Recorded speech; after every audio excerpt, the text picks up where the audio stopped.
Hello friends, नमस्कार। Sorry, मैं Saturday को वीडियो बना नहीं पाया और संडे को भी नहीं बना पाया। Sorry for that. And I hope कि आज तो मंडे है। Good morning to everyone. So मैं कोशिश करता हूँ सारे चीज़ कवर अप करने के लिए, जो ऐसे मेरा वीकली एनालिसिस होता है, जैसे मैं हमेशा बोला हूँ। देखिए, मैं हमेशा दो हफ्ते से बोल रहा हूँ कि मार्केट में एक रेजिस्टेंस के आसपास हम लोग आ चुके हैं, सप्लाई जोन के आसपास आ चुके हैं। तो वहाँ से एक सेलिंग प्रेशर आनी चाहिए या डिस्ट्रीब्यूशन काइंड ऑफ पैटर्न बननी चाहिए। So basically my analysis not for the intraday और BTST kind of trading. So I am not worry कि मुझे डे टू डे बेसिस पे एनालिसिस करनी है, मतलब डे टू डे बेसिस पे आपको देना है, ठीक है ना। और वैसा मार्केट में ऐसा कोई कंफर्मेशन भी आया नहीं है। तो मैंने कहा ठीक है, चलो मंडे को भी बनाते हैं, क्योंकि एसएक्स निफ्टी 80-60 पॉइंट भी वैसे डाउन दिखा रहा है। तो ठीक है, कोई बात नहीं। वैसे तो कुछ कर ही नहीं पाएंगे, तो जो करना है तो मंडे को करेंगे, फर्स्ट हाफ के बाद ही करेंगे, ठीक है ना। तो यहाँ पे भी मैं कोई धमाके वाला कोई चीज़ बोलने वाला नहीं हूँ। Simple I am trying to explain about the price action, ठीक है। जो प्राइस एक्शन कहता है मैं आपके सामने रखने की कोशिश करता हूँ, वो भी एडवांस, ठीक है। इसका ये मतलब नहीं है मैं 100% हमेशा परफेक्ट रहूँगा। कहीं बहुत बार ऐसा होता है मैं गलती भी करता हूँ, ठीक है ना। तो उसको मैं कोशिश करता हूँ ट्राइंग टू रेक्टिफाई कि हाँ, मेरा गलती कहाँ है क्या नहीं है, ठीक है। सो लेट्स सी। तो जैसे मैंने कहा कि काफ़ी बार यहाँ पे एक सेलिंग सिग्नल आनी चाहिए। अब मैंने काफ़ी बार मतलब बहुत बार बोला हूँ, इवन अपना ट्विटर में भी, और जो मेरा व्हाट्सएप ग्रुप है वो उसमें भी, ठीक है ना। जिन लोग मेरा ट्विटर वगैरह ज्वाइन नहीं किए तो आपको मिल जाएगा, इसकी यूट्यूब का जो डिस्क्रिप्शन बॉक्स है उसमें मिल जाएगा, आप उसमें ट्विटर में ज्वाइन कर सकते हो, ठीक है। वैसे अगर आप सर्च करना चाहते हो तो DRS दिव्यरंजन करके भी सर्च कर लीजिए, तो वो मिल जाएगा। ओके। सो सी, यहाँ पे जिसने पिछला वीडियो नहीं देखा है तो एक बार जाके देख लीजिए। तो वहाँ पे भी एक बार भरोसा देखिए, हर वीडियो में ये जरूरी नहीं है कि मैं निफ्टी के ऊपर एनालिसिस करूँ। मैं उसमें क्रूड का भी बात करता हूँ, डाउ का भी बात करता हूँ, ठीक है ना। तो वहाँ पे भी काफ़ी कुछ इन्फॉर्मेशन आपको मिल सकता है। तो चलिए, तो ज़्यादा टाइम ना लेते हुए कि उसको जल्द से जल्द ख़त्म करते हैं, सो दैट आपको हेल्प भी मिलेगी कि इस वीडियो को देखें, और so that on the basis of मतलब एनालिसिस, सो यू विल मतलब क्या क्या कहना चाहिए, मतलब प्लान करोगे आप क्या करना क्या नहीं। अगर if you are a positional trader, so you can, ठीक है। So let's see. यहाँ पे जैसे मैंने हर चीज़ मिनिमाइज किया हूँ। देखिए, मैं एक चीज़ मैंने बताया था, this area is not a buying zone area. जैसे टीवी एनालिस्ट वगैरह कहते हैं कि भाई यहाँ पे 18,000 आएगा। देखिए, प्रॉपर लेवल नहीं होता है। लोग कहते हैं ना कि एक लेवल है, इसको टच करेगा इसके नीचे आ जाएगा, इसके टच करेगा इसके नीचे आ जाएगा। भाई ऐसा कुछ नहीं है। अगर if you know this area is very dangerous, मतलब सप्लाई जोन, और this area is a value buying area, so आप कूद जाओ। वैल्यू बाइंग कूद जाओ, सप्लाई जोन पीछे हट जाओ। अगर आपकी कैश में कुछ स्टॉक है तो कुछ प्रॉफिट बुक करके बैठो। सो पॉइंट इज कि आपको करना क्या है, ठीक है। जितने भी हम लोग स्ट्रेटेजी बनाते हैं, जितने भी पोजीशन बनाते हैं, on the basis of confirmation. तो मैंने ये नहीं कहा कि इस स्टेज में आप शॉर्ट की पोजीशन बना लीजिए। मैंने ये कहा कि इस एरिया में अगर आपको लगता है कि इस option strategy will work within the 1000 point, then you can do. Because मैंने ये चीज़ कहा कि एक शार्प रैली के बाद दो चीज़ निकलती है। 90 डिग्री अगर रैली होगा, पिछला वीडियो में बताया था, तो एक शार्प फॉल आएगी। अगर 90 डिग्री रैली नहीं है तो वहाँ पे कंसोलिडेशन काइंड ऑफ फॉल आएगी। सो आप उस एरिया में जो ऑप्शन स्ट्रैटेजी है, ठीक है ना, जैसे iron fly, iron condor, straddle, strangle, जितने भी है, रेशियो स्प्रेड इवन, आप उस चीज़ को ऊपर देख सकते हो। एक कंसोलिडेशन मूव चल रहा है जिसको हम नाम देते हैं पैटर्न, और उस पैटर्न से भाग रहा है। So you should not think about the iron condor, मतलब जो कंसोलिडेशन स्ट्रेटेजी है, इसके ऊपर सोचना ही गलत है। आप स्ट्रेट फॉरवर्ड बैठ जाओ, डायरेक्ट पोजीशन, मतलब future buy with put buy या future buy call sell with put buy, जो भी करना है वो डायरेक्ट पोजीशन बनना है, ठीक है ना। सो ये स्ट्रेटेजी जो है, जितनी भी स्ट्रेटेजी है ना, it should change on the basis of price behaviour, ठीक है ना। तो उस बेसिस पे हमें पोजीशन बनाना है। तो ये मोटा मोटी मैंने आपको कह दिया, क्योंकि लोग बोलेंगे कि अगर आप, बहुत मैसेज आया है मेरे पास ऐसा, अगर आप ये कहते हो कि दिस इज एरिया जो सप्लाई जोन, तो आप शॉर्ट क्यों नहीं कर रहे हो? नो, शॉर्ट का मतलब ये नहीं है कि भाई इस एरिया में हम शॉर्ट करने अगर नहीं हुआ तो गलत हो जाएगा ना। शॉर्ट का मतलब होता है, बाइंग के मतलब होता है कंफर्मेशन के बेसिस पर। पता तो चले मेरा स्टॉप लॉस क्या है। अगर मुझे नहीं पता मेरा स्टॉप लॉस क्या है, बट मुझे ये इतना पता है कि इस एरिया, इतना बड़ा एरिया, ये कौन सा है, कि मुझे पता है कि ये जो एरिया 18,000 से लेके 18,700 तक रेजिस्टेंस लाइन है, तो क्या 700-800 पॉइंट का स्टॉप लॉस के लिए मैं बैठे रहूं? पॉसिबल नहीं है। जिनको पता है वो करेंगे, बट मैं नहीं कर सकता ना। मुझे कितना पॉइंट का चाहिए? 200 point max to max, 100-200 point. 200 point means कितनी होती है? 1%। बस उतना तो स्टॉप लॉस ले सकते हैं ना निफ्टी में। 200 इज नॉट, मतलब मूव करना इतना आसान नहीं है, वो भी इंडेक्स में। अगर मैं max to max stop loss लूँ तो 200 पॉइंट। तो अगर मैं 18,000 में शॉर्ट कर रहा हूँ, तो देखिए 18,000 ले मान लीजिए, तो मेरा मैक्स टू मैक्स कितना बन रहा है? 18,200, विच इज नॉट, मतलब वो स्टॉप लॉस काम का नहीं है। स्टॉप लॉस होनी चाहिए प्राइस एक्शन के बेसिस पे, ठीक है ना। तो मैंने, तो मुझे क्या चाहिए? कंफर्मेशन। चाहे कंफर्मेशन मुझे यहाँ पर मिले, चाहे कंफर्मेशन यहाँ पर मिले, तब मैं करूँगा शॉर्ट। अगर नीचे की रूम बाकी है, अगर मुझे कंफर्मेशन यहाँ पहले, तो मैं शॉर्ट करूँगा for the target of this. ये होता है position with confident. Stop loss trigger हुआ, स्टॉप लॉस हट गया, तो आप आराम से एग्जिट कर लो विदाउट एनी, मतलब एक सिंपल सोचना ही नहीं है, आपको क्लियर माइंड होनी है कि भाई ये करना है, ठीक है ना। तो अगर ऐसे काम करोगे तो आपका पोर्टफोलियो भी बचेगा, शार्प आपको करना क्या है, कहाँ गलती है, तो उस चीज़ को सुधार पाओगे। आजकल जैसे हो रहा है ना कि 1:2, 2:1 टाइप की स्टॉप लॉस हो रहा है, 1:4। मुझे ये नहीं समझ में आ रहा है कि बंदे को पता ही नहीं है स्टॉप लॉस क्या है, और अपनी मनमर्जी के बेसिस पे आप स्टॉप लॉस बैठा लोगे, ये गलत है।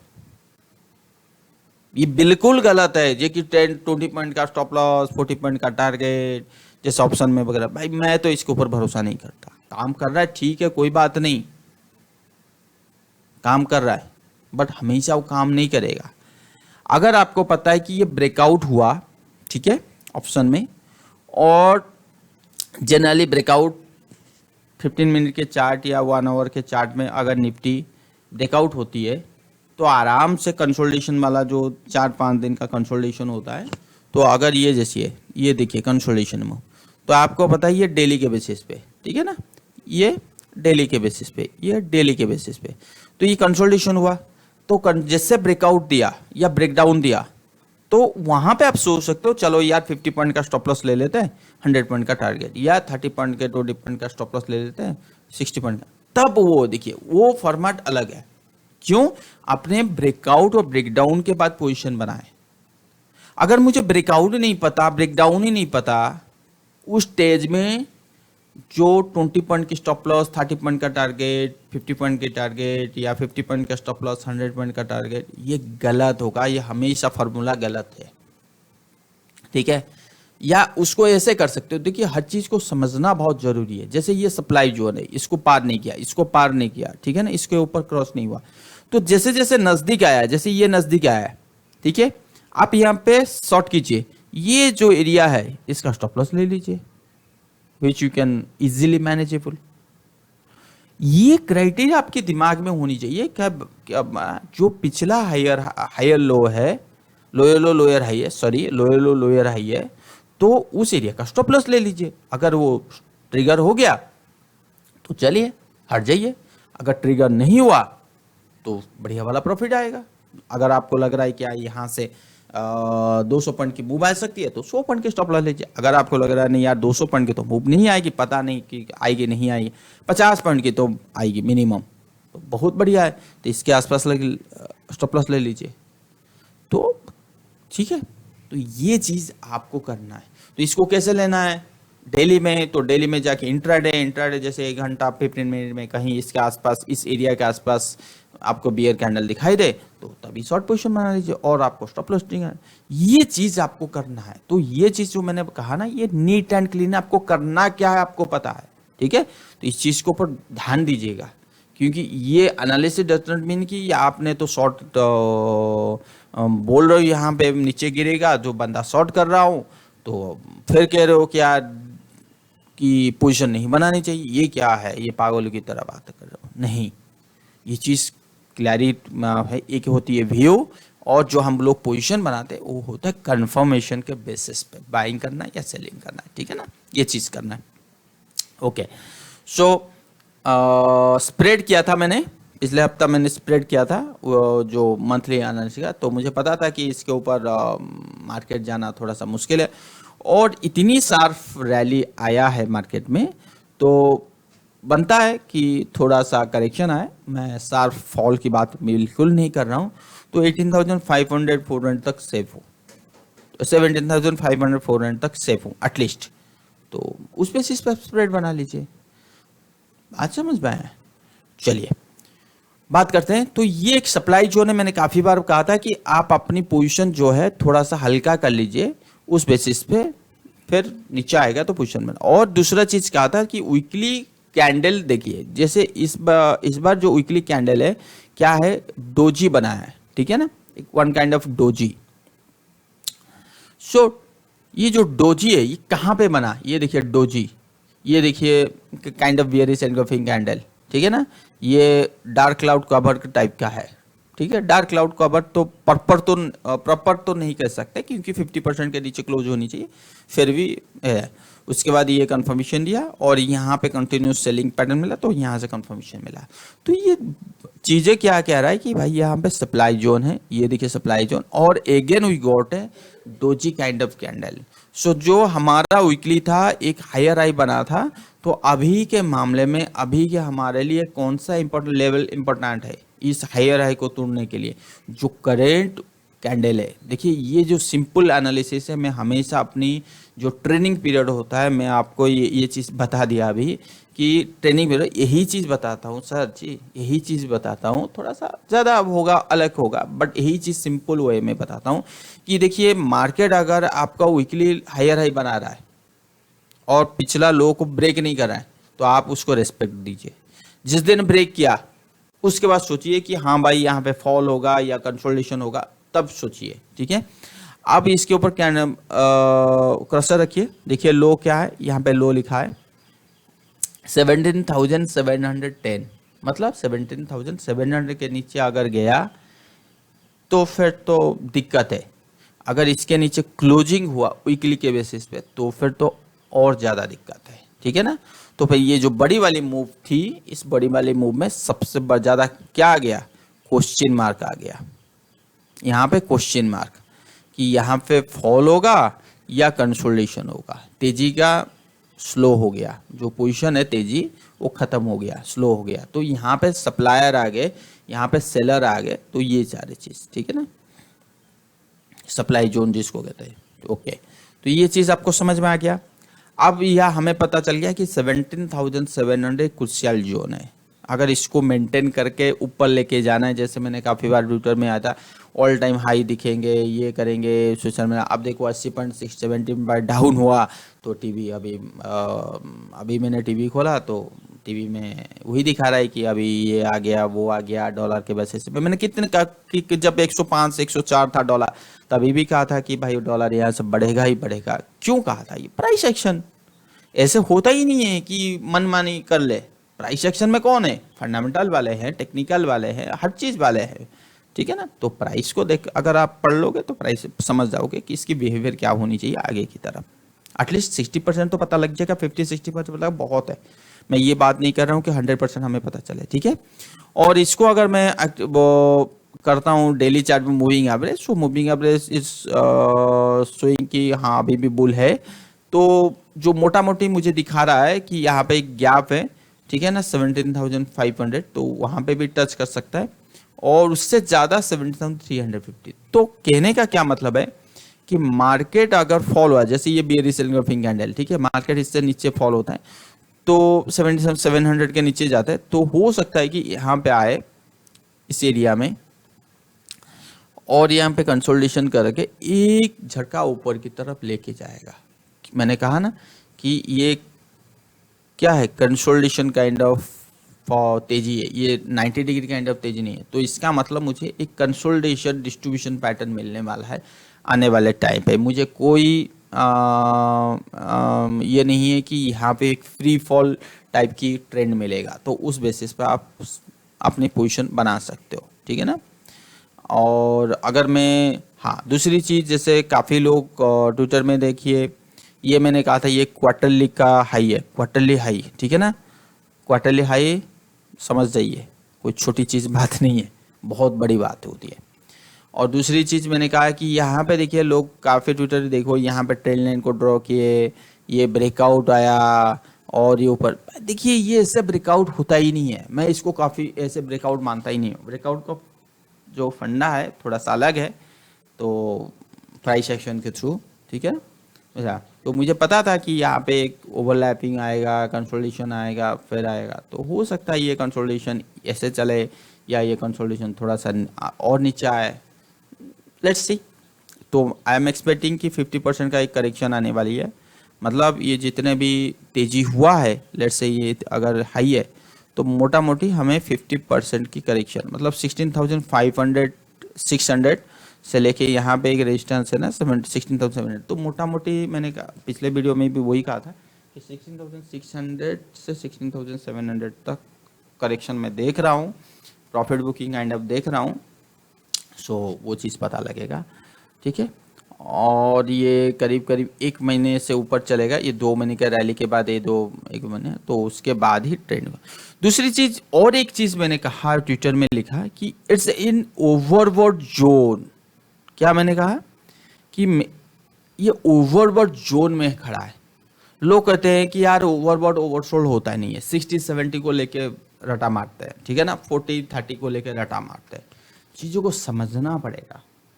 क्या मैं आपको ये भी ट्रेनिंग में मैं कहता हूँ, और ये चीज़ मैं आपको फ्रीली कह रहा हूँ, ओवरबॉट ओवर जोन अगर एक ट्रेंडिंग मार्केट होता है, मतलब market it's in higher high, और जो करेक्शन आया छोटा सा, RSI 40 के आसपास आ गया, ठीक है ना, तो ये स्ट्रॉन्ग बाइंग सिग्नल, 40 के आसपास आ गया तो स्ट्रॉन्ग बाइंग सिग्नल।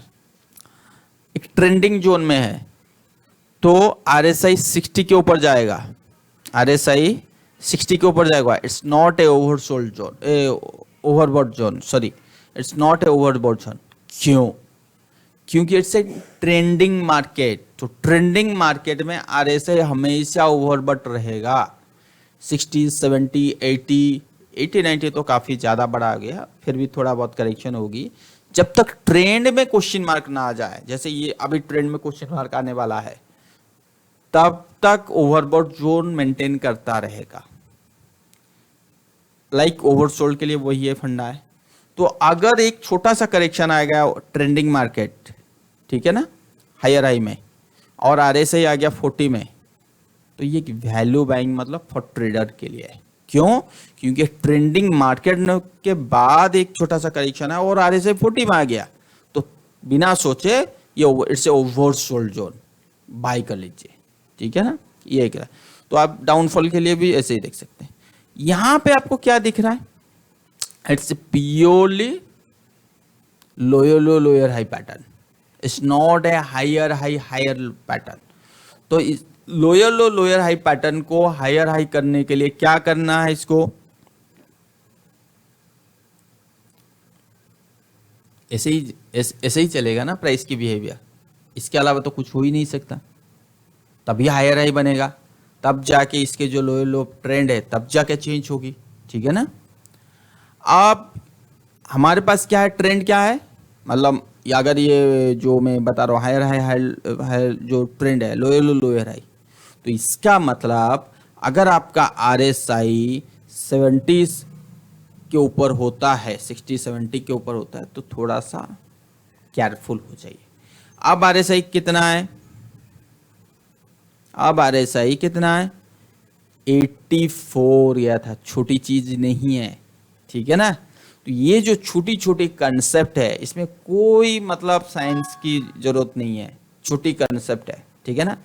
चीज को यूज करो, आपकी एनालिसिस कुछ अलग लेवल की होगी, कुछ अलग विथ कॉन्फिडेंट। ये हो गए ओवरबॉट जोन। लोग कहते हैं ना कि ओवरबॉट कुछ नहीं होता, मान निफ्टी अगर ट्रेंडिंग में है, ये पता तो चले भाई, ट्रेंडिंग तो 2 महीने से है, ट्रेंडिंग जो है अभी ये 2 महीने, बट हम इस चीज को भूलना नहीं चाहिए। ये पूरा ट्रेंडिंग जो चल रहा है अभी नवंबर अक्टूबर नवंबर से जो चल रहा है, ये क्या है, consolidation kind of bearish trend. तो बड़े वाले मूव में बियरिश है, छोटे वाले मूव में बुल है। तो बड़ा पहलवान है या बुल छोटे वाला पहलवान है, बड़ा पहलवान है ऑब्वियसली। तो बड़ा जब तक चेंज नहीं होगा, छोटा कैसे चेंज होगा। छोटा जितना जाना था जा गया, आ गया भाई, यहां से इतना आना था आ गया, उसके काम खत्म। ये चीज सिंपल है सर, कोई मुझे बड़ी बड़ी इंडिकेटर नहीं डालना, ये वो मैं करता नहीं हूँ ना, मैं सिखाता नहीं हूँ। वही R S I am S D moving average, बस इतना काफी है, ठीक है ना। अगर अच्छा लगा बिल्कुल लाइक कीजिएगा। तो उस बेसिस पे मैंने कहा कि it's a overbought zone, be careful. और ऐसे ही हुआ एग्जैक्टली, ऐसे ही हुआ। आपको देखा होंगे कि पिछले हफ्ते में कोटाक से लेके रिलायंस से लेके एल&टी, बड़ी बड़ी टारगेट, बड़ी बड़ी टारगेट, बट क्लोजिंग कैसे हुआ, ठीक है ना। टीवी कोटाक को बाई दे रहा था, आज कोटाक में सेल दे रहे हैं, ठीक है ना। तो ये हो गई निफ्टी के ऊपर एनालिसिस। तो मैंने क्या कहा कि यहाँ पे जो भी फॉल आएगी 70,500 के आसपास आनी चाहिए। तो वहाँ पे एक्सपेक्टेशन ये है कि एक बुल होना चाहिए, ठीक है, मतलब नीचे आके फिर ऊपर जाना चाहिए, ठीक है। तो उस बेसिस पे आप अपने पोजीशन बनाने की सोचिएगा। मैं बिल्कुल निफ्टी की बात नहीं करूँ, निफ्टी का अगर ट्रेंड बता दिया बाकी का आप लोगों को पता लगेगा, बट वैसा यहाँ पे कोई बियरिश पैटर्न नहीं बना, सो दैट मैं ये बोल दूं कि हाँ यहाँ पे ये कंफर्मेशन है, ये स्टॉप लॉस है। तो ये चीज़ के ऊपर ध्यान दीजिएगा। अगर मैं बैंक निफ्टी के बारे में बात करूं, सो बैंक निफ्टी का जो मेरा टारगेट था कि 40,000 के करीब, सो अब ट्विटर का पिछला वीडियो जाके देख सकते हैं, तो वो टारगेट अचीव हो चुकी है। और exactly bank Nifty harmonic wise में भी बताया था, बैंक निफ्टी और निफ्टी में सेलिंग, प्राइस बिहेवियर के बेसिस पे सेलिंग, सप्लाई जोन के बेसिस पे, रेजिस्टेंस जोन के बेसिस पे सेलिंग, ट्रेंड के बेसिस पे सेलिंग, इंडिकेटर के बेसिस पे सेलिंग, वो आरएसआई मैंने आपको सिंपल बता दिया। तो हर चीज़ के बेसिस पे सेलिंग, इंटरनेशनल मार्केट के बेसिस पे सेलिंग। तो इसलिए मैंने कहा था भाई यहाँ पे एक सप्लाई आनी चाहिए। वो अभी भी बैठा हूँ, ऐसा नहीं कि 2 हफ्ते पहले बैठा था आज नहीं बैठूंगा, आज भी बैठा हूँ, ठीक है। तो ये हो गई। बैंक निफ्टी में भी ऐसा कुछ नहीं है, कोई ज़्यादा एनालिसिस की जरूरत नहीं, सेम थिंग है कि इसके नीचे थोड़ा सा दिक्कत है, बट नो डाउट ये जो ट्रेंड है यहाँ पे क्वेश्चन मार्क है। तो अभी फिलहाल अगर मैं बात करूँ बैंक निफ्टी का, तो it's a crucial zone area, इसके ऊपर एक बार क्लोजिंग दिया था, ठीक है। अगर मैं क्रसर रखता हूँ तो इसके ऊपर वीकली 2 वीक्स ऑलरेडी क्लोज हुआ है। तो इस एरिया को देखने की कोशिश कीजिएगा। मैं लगा लेता हूँ, ये देखिए सप्लाई जोन के बेसिस पे मैंने हाईलाइट किया था। तो अभी यहाँ पे ठीक है, तो इस एरिया को मेंटेन करें। अगर इस एरिया के नीचे क्लोज होता है वीकली में तो बहुत बढ़िया। अगर यहाँ पे एक इवनिंग कैंडल बनती है, एक बड़ा सा रेड कैंडल, तो फिर तो दिक्कत है। तो वीकली क्लोजिंग तक इंतजार करना पड़ेगा हमें निफ्टी और बैंक निफ्टी, तब एक क्लैरिटी आ पाएगी। बट अभी तो ऐसा लग रहा है कि यहाँ पे एक छोटी मोटी थी, स्लोली स्लोली हम लोग एक डिस्ट्रीब्यूशन काइंड ऑफ जाना चाहिए। सो लेट्स सी। और उस 50% के बेसिस पे भी हमें लग रहा है एग्जैक्टली वही 36,000, और प्राइस भी कह रहा है 36,000, ठीक है ना। तो मोटा मोटी अगर हम देखें तो मुझे कितना परसेंट का गिरावट दिखाई दे रही है। अगर आ सकता है, लेट से आ सकता है, तो ये मोटा मोटी 7 to 8% की फॉल हम लोग देख सकते हैं कमिंग वीक में। हो सकता है 1 वीक में, 2 वीक्स में, 3 वीक्स में, बट 7% मोटा मोटी देख सकते हैं। ठीक है ना। तो ये हो गई बैंक निफ्टी की बात। निफ्टी की बात मैंने कर लिया। दूसरा चीज मैंने कहा था कि यूएस मार्केट के ऊपर डॉलर की बात कर लेते हैं। मैंने देखिए कितने बहुत बार मैंने कहा कि डॉलर की जो मूव आया है और इससे bullish kind of pattern channel type का बन रहा है। सो इट्स ए बुलिश और इस trading in A channel, so that means कि यहीं कहीं ये सपोर्ट लेनी चाहिए प्राइस वाइज। और एग्जैक्टली यहाँ पे सपोर्ट लिया और यहाँ से डॉलर की मूव आया, तभी हमारी इक्विटी मार्केट और कमोडिटी में सेलिंग दिखाई दी। ये चीज़ मैंने कहा था। तो अगर ये चीज़ बढ़ रहा है, अभी इसमें कोई वीकनेस नहीं है, अगर ये चीज़ बढ़ रहा है, so no doubt will see a selling pressure in the equity market, जिस वजह से अभी भी इन्फ्लेशन हाई है, अभी डॉलर बढ़ रहा है। सो दैट वो एक डर लगा रहेगा कि जो हम क्या कहते हैं इंटरेस्ट रेट कट करने के लिए इन्फ्लेशन की वजह से बढ़ाते और बढ़ सकता है। तो मार्केट में एक अच्छा खासा तेजी आ चुकी है, तो हो सकता है कि उस डर के वजह से भी प्रॉफिट बुकिंग सिनेरियो देखने के लिए मिले इक्विटी मार्केट में। ठीक है ना। तो ये डॉलर का व्यू मैंने आपको बता दिया। ये क्या है, एस एंड पी एग्जैक्टली ये एक सेलिंग जोन एरिया में ये कभी भी आ सकती है। तो नो डाउट कि ये यहाँ पर अक्टूबर महीना, ये अभी चल क्या रहा है, अगस्त, तो हो सकता है ये कंसोलिडेशन जो भी मूव चलेगा, फॉल होगा या कंसोलिडेशन होगा, जो भी होगा ये होगा आपका अक्टूबर तक हो सकता है। ठीक है ना। उसके बाद हम लोग देखेंगे। तो सारे सिनेरियो तो वही कहता है, निफ्टी जो कह रहा है यूएस मार्केट भी एग्जैक्टली वही बताने की कोशिश कर रहे हैं। तो वो चीज़ें तो ये अभी अगर मैं नास्डैक की भी बात करूं तो सेम थिंग शोइंग। तो मुझे अभी इसमें वीकनेस नहीं है, डेली चार्ट में कोई वीकनेस मुझे दिखाई नहीं दे रहा है। बट अगर इसको कैंडल वाइज देखूं तो नास्डैक में भी वीकनेस अभी तक नहीं दिखाई दिया। ठीक है ना। और S&P देखूं तो भी नहीं दिखाई दिया। तो wait for the daily weekly chart, wait for the एक bearish pattern. So will see कि हमें एक क्लियर ट्रेंड मूव मिलेगा। बट आई एम श्योर कि यहाँ पे एक सप्लाई जोन है और उस बेसिस पे तो देख सकते हैं। चलिए, तो ये हो गई तो हर चीज़ की बात। तो और एक बार बात कर लेते हैं गोल्ड की बात। तो गोल्ड में देखिए एक अच्छी वाली मूव आने वाला है गोल्ड में। ये जो फॉल आया था, तो गोल्ड अगर यहाँ से यू टर्न किया, ठीक है ना, तो यही चीज दिखेगा सबको कि इन्फ्लेशन को कंट्रोल करने के लिए जो गोल्ड सपोर्ट नहीं दे रहा था, जनरली गोल्ड बढ़ता है इन्फ्लेशन को कंट्रोल करने के लिए। ठीक है ना। तो पैसा वहाँ पे इक्विटी मार्केट से हटके या म्यूचुअल फंड से गोल्ड में डाइवर्ट हो जाता है म्यूचुअल फंड के थ्रू। तो ये देखिए पूरा स्ट्रक्चर तो मुझे अभी एक तेजी सिनेरियो की नज़र आ रही है। मैं बिल्कुल बेयरिश नहीं हूँ और तेजी सिनेरियो जो हाई था ये हाई को भी टच कर सकता है। सो लेट्स सी ये चीज़ें। अगर आप इंडियन मार्केट का की गोल्ड देखोगे जैसे MCX और यूरोप में, तो यहाँ पे तो आप पूछिए मत, जो चार्ट पैटर्न है, जो चार्ट है, मतलब क्या बोलूँ, मतलब मैं बोल ही नहीं सकता, इतनी बढ़िया खूबसूरत चार्ट है। बस इंतजार है यहाँ पे थोड़ी बहुत कंसोलिडेशन करके तो एकदम बाई कीजिए तो ऊपर मिलेगा ही मिलेगा। ठीक है ना। तो गोल्ड में मैंने आपको बता दिया। कॉपर में ये देखिए, कॉपर में थोड़ा सा इसके नीचे जाएगा, 303.55 के नीचे आएगा तो सेलिंग आएगी। तो कॉपर में भी वही फुल स्टॉप आने वाली है। और अगर आप क्रूड में जाओगे, देखिए क्रूड में मैंने कहा कि क्रूड देखिए, मैंने जब ट्विटर में दिया तो सारे लोग कह रहे कि रिपोर्ट मिल रहा है कि ये और नीचे जाएगा। देखिए, और रिपोर्ट तभी बनता है जब मार्केट नीचे होते हैं, तो रिपोर्ट नीचे होता है, तो मार्केट ऊपर होता है तो नहीं ऊपर। तो आप एक बार कंट्रारियन व्यू करके देखो, अगर उसकी एनालिसिस कुछ अलग लेवल का होता। तो मेरा व्यू अभी भी है बुल की तरफ, अभी भी पूरा बना के बैठा हुआ है। तो थोड़ा सा ही कंसोलिडेशन होके अगर इस लेवल को ब्रेक करता है तो मैं सी इजीली कि 120 और इस एरिया में हम लोग देख सकते हैं, इस एरिया में। ठीक है ना। तो आराम से आ सकता है। तो हो सकता है कि क्रूड की रैली, डॉलर की रैली जो एक नेगेटिव इम्पैक्ट दे सकता है किसको? इक्विटी मार्केट को, खास करके इंडियन मार्केट को, ठीक है ना। और अगर मैं यूएसडी आईएनआर देखने की कोशिश करता हूँ, USD INR, so let's C USD INR क्या कितना देखें, कहाँ गया, यहाँ पे।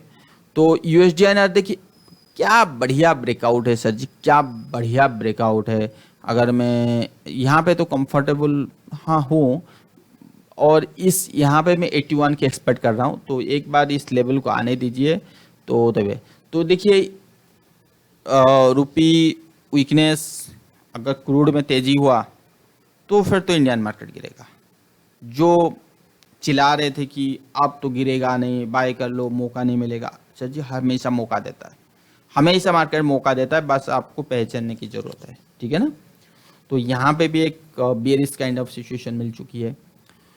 और एक चीज मैं बताऊंगा क्या है, विक्स। ये जो है विक्स है, S&P 500 की विक्स है, ठीक है। ये कहाँ पे ट्रेड हो रही है?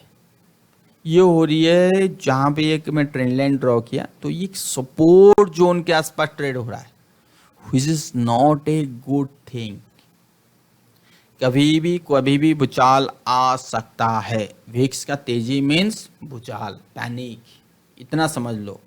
नेगेटिव न्यूज, मतलब न्यूज नहीं होगा तो न्यूज बन के आ जाएगा, ये मोटा मोटी समझ लो भाई। न्यूज कौन देता है? मीडिया वाले।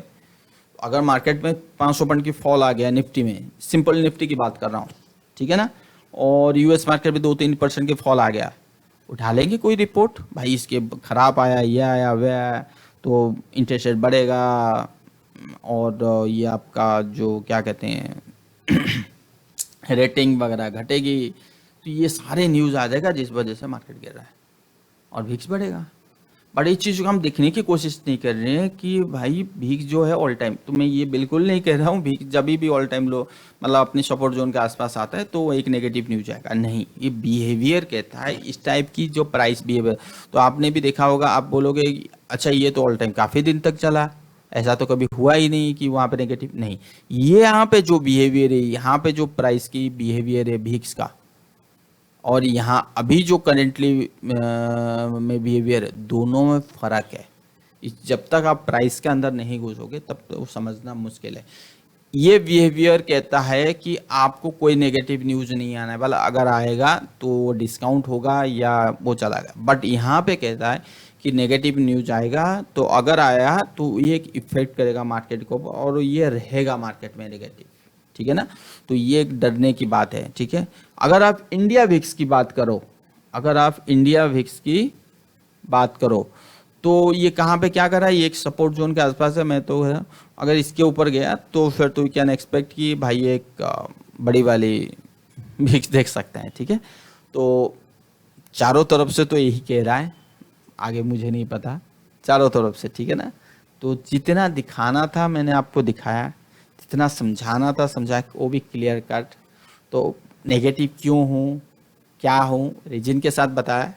तो आप देख लीजिए, काफ़ी स्टॉक अगर आप बोलोगे अच्छा नेगेटिव है तो शॉर्ट की पोजीशन बनाने की, देखिए शॉर्ट तो मैं बना ही नहीं पा रहा हूँ, ठीक है ना। एक तो कंफर्मेशन ही आया, दूसरा जितने भी अच्छी क्वालिटी के स्टॉक है वो एक ओवरबॉट जोन के आसपास पहुँच चुकते हैं, जैसे निफ्टी का स्थिति है, बाकी सबका भी वही है। तो ठीक है, कुछ दिन तो हम ट्रेड नहीं करेंगे, एक हफ्ता ट्रेड नहीं करेंगे, या ऑप्शन में ट्रेड करेंगे, ठीक है ना, स्ट्रेटेजी के बेसिस पे। जैसे मैंने कहा स्प्रेड लेके लिया था, तो वैसे वो सही ऐसे करेंगे। तो एक हफ्ते के बाद क्लियर होगा तो स्टॉक में दिखेगा, तो उसके बाद शॉर्ट की पोजीशन बनाने की बात करेंगे, ठीक है ना। तो ये था पूरी एनालिसिस निफ्टी के ऊपर और बैंक निफ्टी पूरा व्यू। अगर आप इंट्राडे का व्यू चाहते हो तो देखिए, इंट्राडे व्यू के लिए सीधा 1 आवर और 15 मिनट चले जाइएगा, ठीक है ना। तो वहाँ पे हो सकता है आपको बेनिफिट मिले।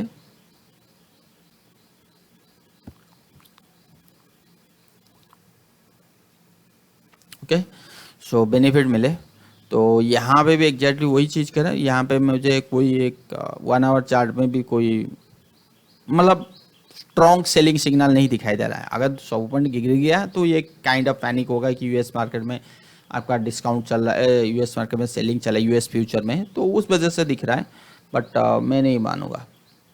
देखिए जोमेटो बाई करने की बात कर रहे थे, जोमेटो अभी 8% के नीचे था, तो ठीक है। और इसको अगर मैं 15 मिनट्स चार्ट लेता हूँ तो 15 मिनट के चार्ट में यहाँ पे एक सेलिंग है, जो इसके नीचे जाएगा तो एक सेलिंग आएगा। तो अभी तो बड़े वाले चार्ट में तो कॉन्फिडेंट नज़र नहीं आ रहा है, तो छोटे वाले में क्यों जाए, तो बड़े चार्ट कॉन्फिडेंट नज़र आएगा तो छोटे वाले में जाएंगे।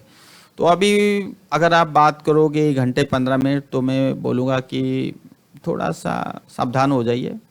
और बट यहाँ पे एक सपोर्ट के बेसिस है 17,600 का एक सपोर्ट है। देन जो अच्छे वाले सपोर्ट है वो 17,470 से लेके 17,500, जो मैंने डेली और वीकली चार्ट देख के मैंने आपको कहा था। तो मोटा मोटी अगर मैं बात करूं तो अभी ये इस एरिया जोन सपोर्ट है। तो लेट्स सी कि छोटे वाले यहाँ पे अगर फॉल होता है और एक कंसोलिडेशन मूव होके अगर एक बुलिश काइंड ऑफ पैटर्न मिलती है, then you can think about कि हाँ मैं एक बाय की पोजीशन बनाऊँ for the target of 50 to 100 points in Nifty, then you can think okay. जब तक यहाँ पे बुल की पैटर्न नहीं बनाएगा तब तक हम नहीं चलेगा। I am talking about the intraday और बीटीएसटी काइंड ऑफ ट्रेडर के लिए। आई एम नॉट टॉकिंग अबाउट कि आप बोलोगे कि आप तो यहाँ पे सप्लाई की बात कर रहे हो, आप यहाँ पे सेलिंग की बात करो, फिर बाय के बारे में क्यों बात कर रहे हो। I am talking about intraday और बीटीएसटी काइंड ऑफ, ये इस टाइप की पोजीशन बनेगा तो हम यहाँ पे बाय करेंगे, तो यहाँ पे प्रॉफिट बुक करके निकल जाएंगे, कोई सोचने की जरूरत नहीं। अगर मुझे पोजिशनल लेनी है 15 days to 1 month, तो मुझे नीचे में बाय नहीं करनी है। नीचे में हो सकता है कि मैं क्या कहते हैं उसको, कि प्राइस एक्शन कह रहा है कि नीचे आके ऊपर जाएगा, तो हो सकता है कि स्प्रेड के बारे में बात करूं, ठीक है ना। तो रेशियो स्प्रेड की बात कर रहा हूँ, तो रेशियो स्प्रेड के बारे में बात कर सकता हूँ। तो इस चीज़ क्या, और अगर हाँ दूसरी, और मैं भूल गया था, बहुत अच्छी है, मैंने सोचा कि मैंने सारा कुछ कंप्लीट कर दिया। और ऑप्शन चेन एक बार देख लेते हैं। ऑप्शन चेन क्या कह रहा है 25 अगस्त। ऑप्शन चेन ये कह रहा है कि 2,30,000 18,000 नो डाउट एक हाईएस्ट ओपन इंटरेस्ट है, बहुत अच्छा वाला रेजिस्टेंस एरिया है। और सबको तो लग रहा था कि 18,000 आएगा। मैंने आपको कहा था लेवल नहीं है, हो सकता है कि 17,900 से घूम भी सकता है, जरूर नहीं है कि वो लेवल आया है। भाई 7,900 आ गया, दैट मीन्स कि ये 18,000 टच हो गया। बहुत बार ऐसे भी होता है कि 18,000 के चक्कर में 18,150 हो जाता है, उसके बाद सेलिंग आता है। लोग कहते हैं कि भाई 18,000 साइकोलॉजिकल पार कर लिया तो अभी मेगा बुल, ये मैं नहीं मानता, ठीक है ना। अभी 18,000 जो है कि अच्छा वाला एक सपोर्ट है। और नीचे की अगर हम बात करें तो अभी 17,000 है, ठीक है ना। तो 17,000 to 18,000 के बीच में है। तो लेट्स सी, अभी तो ऐसा कुछ दिख नहीं रहा है। हाँ एक जो चीज़ दिख रहा है एक 17,600 सॉरी 17,500 का दिख रहा है। बट ऑप्शन में भी ऐसा कोई मज़ा नहीं है कि हाँ भाई आया वो चीज़ दिखेगा, ऐसा कोई लग नहीं रहा है फ्रैंकली स्पीकिंग, ठीक है। तो बस कि एक स्ट्रॉन्ग सेलिंग जोन टाइप का या स्ट्रॉन्ग बाइंग जोन, ऐसा कोई मज़ा नहीं है। हाँ 18,000 के ऊपर जाना इसको थोड़ा सा मुश्किल है, ठीक है। ओके, सो आई होप ये आपको वीडियो अगर अच्छा लगा तो लाइक कीजिए, सब्सक्राइब कीजिए, और सब्सक्राइब वाला ना भूलिएगा। अगर आप लोग ट्विटर मेरा ज्वाइन नहीं किया तो ट्विटर ज्वाइन कर लीजिए, यूट्यूब ज्वाइन नहीं किया तो यूट्यूब ज्वाइन कर लीजिए। Thank you so much. जब टाइम मिले आप एक बार वीडियो देख लीजिएगा। हो सकता है कि अगर आप 9 बजे 9 बजे नहीं देख पाए, जैसे मेरा एनालिसिस तो 8:50 हो चुकी है, ठीक है, अभी नहीं देख पाओगे तो हो सकता है कि शाम को देखोगे, तो कोई दिक्कत नहीं सर जी, कोई दिक्कत नहीं। मैं तो कुछ नहीं मानता, क्योंकि अभी कुछ मेगा मतलब 200-500 पॉइंट की फॉल नहीं आने वाला, क्योंकि इस कंडीशन में आता ही नहीं है, ठीक है ना। तो कोई डरने की बात नहीं। अगर आप शाम को देख रहे हो आज तो भी ठीक है, ट्यूसडे सुबह देख रहे हो तो भी ठीक है, कोई दिक्कत नहीं, ठीक है ना।